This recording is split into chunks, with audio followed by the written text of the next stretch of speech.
The anatomy of the hip is composed by a femoral head, which is the ball, and a socket, which is the acetabulum. When you consider FAI, you're considering an abnormality in the anatomy of the hip, meaning that you may have a socket that is bigger than you would expect, or even a ball or a neck of that ball that might be a little bit bigger.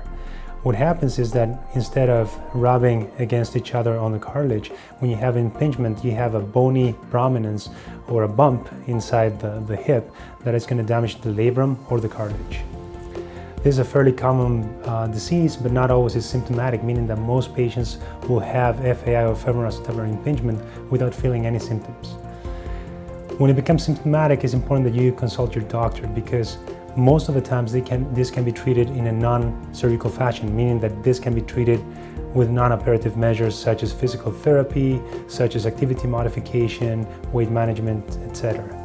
However, when you have a labral tear that is painful and has failed injections and physical therapy and other conservative measures, then the time for surgery is warranted. Although the surgery is done in an hour or so and it's done through a minimally invasive fashion with a cutting-edge technique, it requires a major healing, meaning that this recovery is going to take between 6 to 9 months.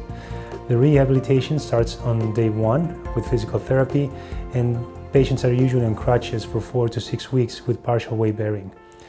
Agility exercises can be started at 4 months, and return to sports can be started at 6 to 9 months depending on how the patient has evolved.